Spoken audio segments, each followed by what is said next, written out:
반갑습니다. 에크하르트 톨레님의 또 다른 책, 삶으로 다시 떠오르게 가지고 왔고요. 지금 이 순간을 살아라는 책도 많이 올렸는데, 그 책 못지않게 정말 좋은 책인데, 또 조금 느낌은 다른 것 같아요. 네, 오늘은 72쪽, 소유라는 환상, 그리고 육체와의 동일화, 욕망에 대해서 소개해드릴게요. 우리가 이제 무언가를 소유한다는 거는 이제 네 거, 내 거, 내 책, 내 자동차, 내 돈, 내 지갑, 내 집, 내 건물, 그렇게 소유한다는 것은 어떤 의미인지를 이야기해 주세요. 우리가 이제 예를 들어서 이렇게 얘기하겠습니다.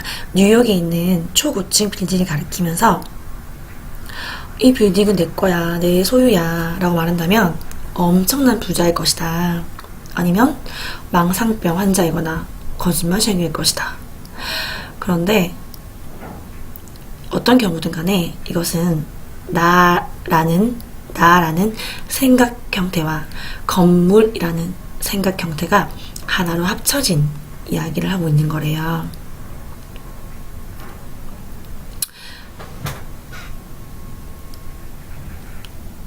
모든 사람이 당신의 이야기에 동의한다면 그 소유를 증명하는 서류가 존재할 것이다. 그러니까 실질적으로 우리가 물질계에서 소유를 실질적으로 합법적으로 하고 있는 경우를 이야기하는 거죠. 정말 이 건물이 당신께 맞다면 당신은 그 서류가 있을 것이다. 그죠? 그런데 그게 거짓말이든 아니든 간에 망상증이든 거짓말이든 실질적이든 어쨌든 간에 중요한 건 그게 아니래요. 네, 자 집중해주세요 여러분. 중요한 것은 다른 사람들이 그 이야기에 동의하든 동의하지 않든 그 이야기를 만들고 있는 생각 형태는 자신이 누구인가와는 아무런 관계가 없다라는 겁니다. 조금 어렵나요? 설령 사람들이 동의하더라도 소유는 궁극적으로 하나의 이야기, 허구래요, 허구. 자, 구체적으로 설명해 드릴게요. 많은 사람들이 임종의 자리, 죽기 전에 외부의 모든 것이, 우리는 죽을 때 아무것도 가져갈 수 없죠. 모든 것이 떨어져 나갈 때야 비로소 이 세상 어떤 것도 자신의 존재와는 무관하다는 사실을 깨닫는데요. 즉, 그 죽음이 가까워지면 소유라는 개념 자체가 궁극적으로 무의미해지는 거죠. 그죠? 그래서 이제 마지막에 생의 마지막 순간에 이르러서야 사람들이 많이 깨닫는데요. 어떻게 깨달을까요? 전 생애를 통해서 완전한 자아의식을 찾아다녔지만 그들이 진정으로 찾고 있었던 것, 즉 그들 존재 자체, 그것은 사실 언제나 그곳에 이미 있었다는 사실.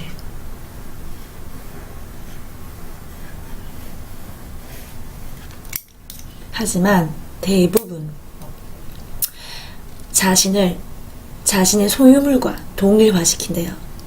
이거는 내 차야, 내 집이야, 내 가방이야, 내 옷이야, 내 돈이야, 내 재산이야. 그 사물과의 동일화 또는 나의 생각, 내 생각과의 동일화 또는 내 몸, 내 육체와의 동일화. 내 몸은 내 거야, 내 생각은 내 거야 라는 그런 동일시 하는 것 때문에 그것을 잊고 지내다가 평생을 그렇게 산다는 거죠. 많은 경우에.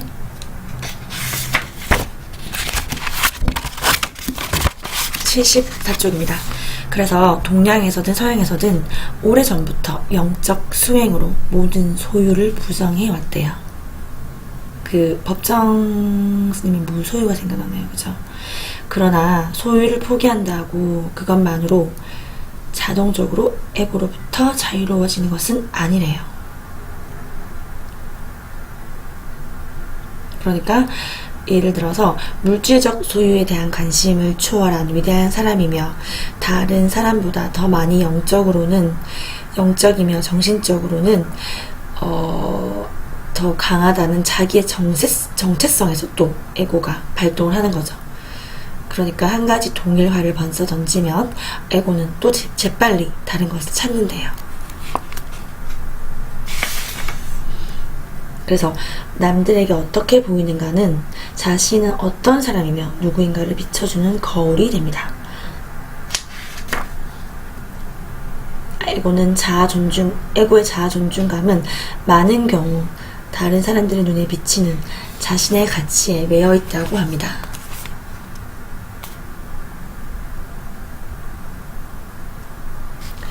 무엇을 얼마나 갖고 있는가로 거의 대부분 자아 존중감이 자아 존중감이 결정되는 문화 속에 살고 있다면 그 집단적 망상을 꿰뚫어 보지 못하는 한 자신의 가치와 자아의식의 완성을 찾아 헛된 희망을 품고 남은 평생 동안 물질만을 쫓아다니는 운명이 될 것이다. 근데 사실 지금 이 현대 사회는 물질 만능주의고 우리가 정말 그 소유라는 개념에 집착을 많이 하잖아요. 내거 얼마나 많이 모았고 재산이 얼마고 얼마나 가지고 있는가. 지금 여기 톨레님 말씀하신 대로 그렇게 대부분 자아 존중감이 결정되는 문화 속에 살고 있잖아요. 그러면 그 집단적인 망상을 꿰뚫어 보기가 되게 힘들다는 거죠.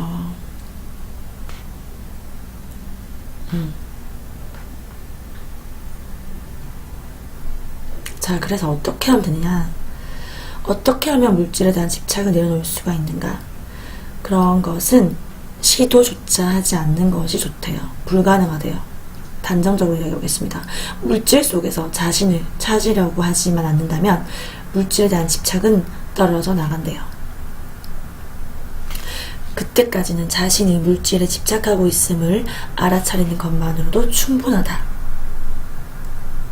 어떤 것을 잃거나 잃어버릴 위험에 처하기 전까지는 자신이 그것에 집착하고 있다는 것을, 즉 그것에 동일화되어 있다는 것을 모를 수가 있다.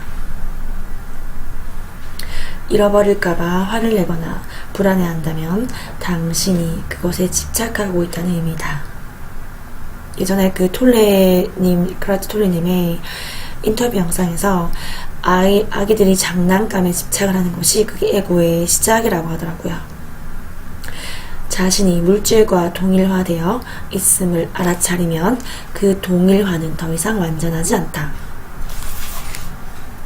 그래서 자신이 그 소유물에 집착한다는 것을 알아차리라고 합니다.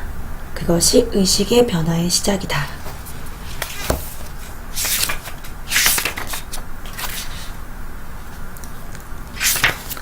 예를 들어서 폭식증 환자들이 계속해서 먹죠. 그리고 막 먹고 토하고, 그죠?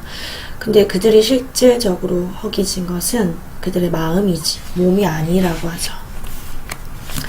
그래서 환자가 자신의 마음과 동일화된 상태를 멈추고 몸의 감각을 되찾아 에고가 지배하는 마음이 만들어낸 거짓 요구가 아닌 몸의 진정한 요구를 느낄 때 드디어 그때야 비로소 섭식장애가 치료된다고 합니다.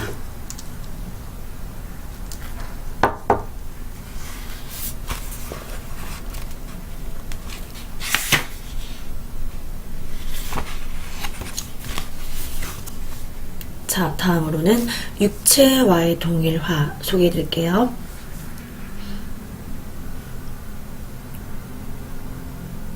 어떤 여성이 자신이 너무 뚱뚱하다고 생각하면서 굶어 죽을 정도의 다이어트를 강행한다고 생각해 봤을 때 그 여성은 더 이상 자신의 몸이 보이지 않고 그녀가 보이는 것은 오로지 자기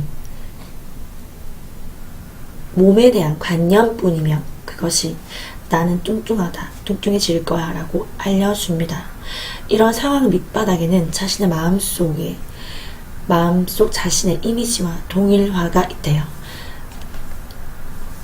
아름다운 외모나 육체적인 힘, 능력, 등을 자신과 동일시하는 사람들은 그런 특성이 약해지거나 없어지면 고통을 겪는데요. 사실 이것은 당연한 일이며 또 그럴 수밖에 없고 정말 수많은 사람들이 그렇게 자신의 몸과 마음을 자신과 동일시하죠.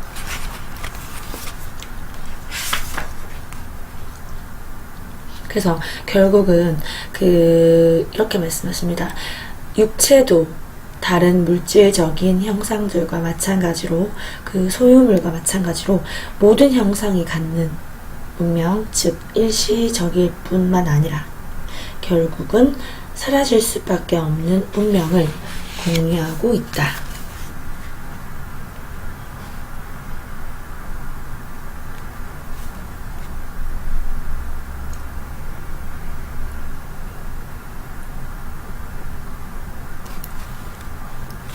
자, 그러면 정말 자세하게 길게 설명해 주셔서 조금 요약해서 제가 읽어드리고 있는데, 이제 이렇게 말씀하세요. 육체를 자신과 동등시하지 않으면 그 육체에 대한 아름다움이 시들고 생명력이 약해지고 어떤 몸의 일부나 기능이 훼손되어도 자아 존중감이나 정체성이 영향을 받지 않는다고, 그것에 대해서 구체적인 그 방법을 설명해 주십니다. 83쪽 내부의 몸 느끼기.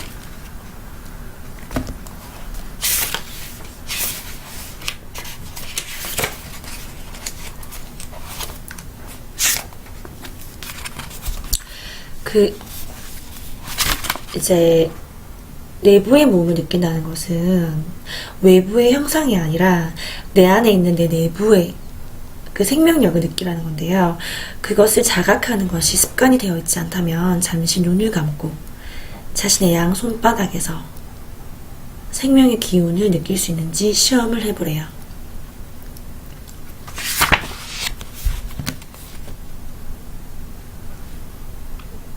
그것을 처음에는 어렴풋하게 찌릿찌릿한 감각일지 모르지만 머지않아 그 기운이 또는 생명력이 느껴질 수 있대요. 잠시 동안 손바닥에 주의를 집중하면 그 생명력은 더 강해질 것이다. 그러면서 이제 그것을 손이 느껴지고 나면 발에서 또 신체 다른 부위로 하나씩 다 해보라고 합니다. 다리, 발, 가슴, 배. 그래서 이제 이런 내부의 몸 전체의 생명력을 이제 느껴보라고 하고요. 이 내부의 몸은 사실 육체가 아니고 생명에너지이며 형상과 형상 없음 사이의 다리이다. 가능한 한 자주 내부의 몸을 느끼는 습관을 들이는 것이 좋다. 얼마 후면 눈을 감지 않아도 느낄 수 있게 된다. 예를 들어 누군가와 대화를 하면서도 내부의 몸을 느낄 수 있고, 또 그 모순처럼 들리겠지만 내부의 몸과 접촉하고 있을 때 사실은 더 이상 육체와 동일화되지 않으며 자신의 마음과도 동일화되지 않는다. 더 이상 형상과 동일화하지 않는 거죠. 형상과의 동일화로부터 멀어져서 형상 없음으로 향해 간다. 이 형상 없음을 우리는 존재라고 부를 수도 있다. 그것이 당신 정체성의 핵심이다. 여러분, 근데 제가 지금 가장 중요한 말씀을 전해드릴게요. 집중해주세요. 네. 그 몸에 대한 알아차림. 우리가 왜 손, 발, 다리, 팔, 배, 가슴 이렇게 다 하나하나 에너지에 집중하는 내부의 몸 연습을 하라고 한 이유가, 그 몸에 대한 알아차림은 당신을 지금 이 순간에 닻을 내리게 한대요. 여러분이 그렇게 힘들다고, 우리가 그렇게 힘들다고 느끼는 현존, 위대한 선각자분들이 그렇게 강조하시는 현존, 그 현존을 할 수 있는 지름길, 또한 에고라는 감옥으로부터 빠져나오는 출구가 된대요. 이것은 면역 체계와 신체 자연 치유력 또한 강화시켜준대요. 그러면 내가 약이나 병원을 통하지 않고서도 스스로, 정말 스스로 건강하게 내 몸을 지킬 수 있는 거죠. 네, 지금 오늘 소개해드린 내용은 정말 중요한 것 같습니다. 네, 여러 번 반복해서 들으시더라도 꼭 완전하게 이해하셨으면 좋겠어요. 네, 그래서 명상을 하라고 하는 것도 이런 것 때문이고, 혼자만의 고요한 시간이 중요하다는 거, 내 마음을 텅 비우고 생각을 비우고 항상, 그죠? 내면의 나, 내부의 몸, 참나, 존재 상태, 그것에 다 있으라고 하는 것도 결국은 모두 다 일맥상통하는 이야기죠. 네, 그래서 여러분이 현존이 안 되신다면 이렇게도 꼭 해보시면 좋을 것 같습니다. 네, 그래서 요즘은 정말 마음이 아프신 분들이 많아요. 우울증이나 뭐 우울증이 아니더라도 여러 가지 뭐 공황장애 또는 뭐 정신적인 크고 작은 마음의 병들, 정말 많은 사람들이 가지고 있죠.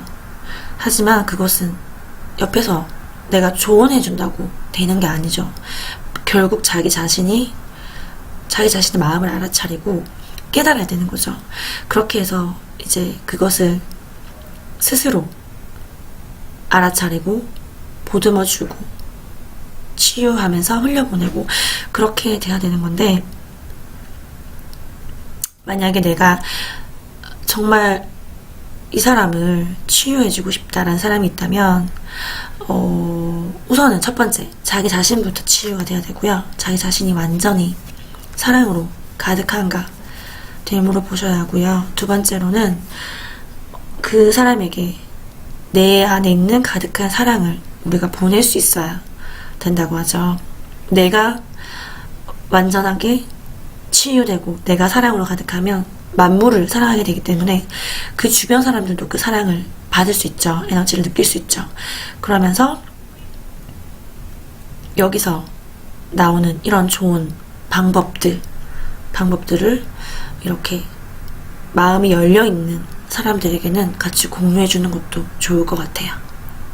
네, 그래서 이렇게 지금 이 시대를 살고 있는 우리들에게 정말 감사한 선물 같은 책입니다. 네, 많이 공유해 주시고 또 여건이 되신다면 책 하나 구매하셔서 이렇게 천천히 읽어보시는 것도 정말 좋을 것 같아요.